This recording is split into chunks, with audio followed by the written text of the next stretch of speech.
back to, I didn't know that was in the Bible. Today's topic is Rahab was most likely not a harlot. Now, why is that important? Why is this Old Testament character so important? Well, because if you look at Matthew's genealogy, you find that she is listed on the line that leads to Jesus Christ. So, indeed, it is extremely important to understand who Rahab really was. And the fact that even though they called her a harlot, in reality she was something else. So let's go ahead and take a look at Joshua chapter 2, and I'm going to be reading verses 1 through 7.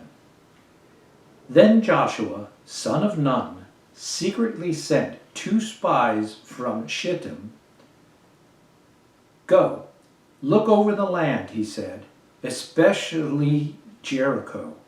So they went and entered the house of a prostitute named Rahab and stayed there.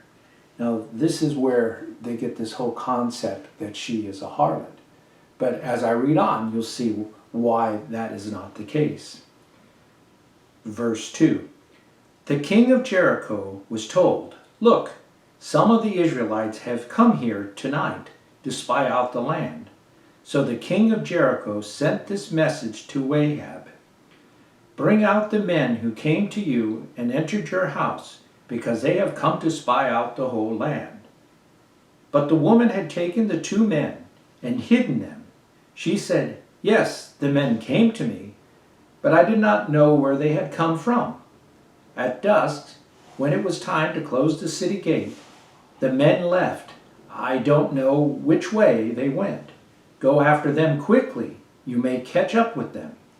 But, and this is in parentheses, but she had taken them up to the roof and hidden them under the stalks of flax she had laid out on the roof.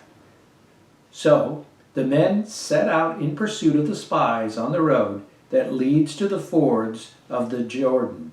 And as soon as the pursuers had gone out, the gate was shut. Now, I think the first clue that you could see there is that she had flax on the roof. So what did that mean? Well, that certainly didn't sound like something that a house of prostitution would have. But it would be something of a woman that is basically dealing in textiles or working with textiles. Now, one thing you have to remember is that during those days, women were considered the lowest in the social rung.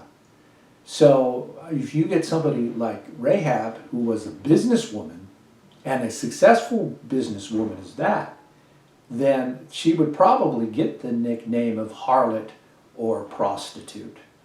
And that's where that came from. Because again, you see that this woman was very important in leading up to the line of Christ. And though there were some scoundrels, if you look at the background of that genealogy, it seems to me in this particular case that Rahab wasn't one of them, that basically she got a so-called bum deal. Now, when you have that type of business, then it's pretty evident that you will be dealing with a lot of men. And some of them travel from great distances. So she may have had rooms or places for them to stay. But the fact that she was a harlot, basically, of course, is totally, at least in my estimation, incorrect. Now, getting back to the genealogy of Jesus, he was of a true family. And any true family has their black sheeps.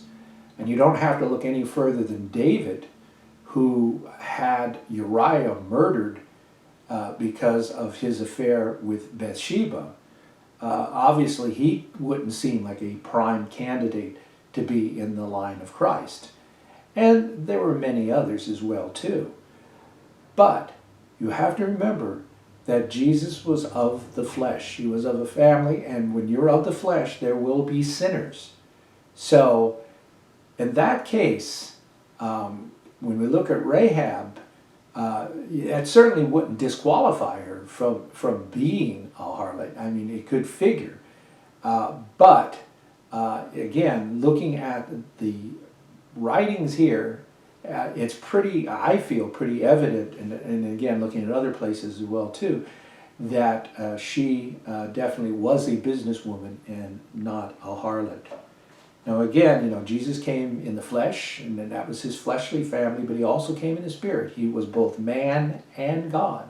And I think as man, having these black sheeps in the family and various other things helped him to understand and be able to deal with sin when he came, because he did spend time with those that were considered sinners, like tax collectors or whatever, and he would have that kind of understanding.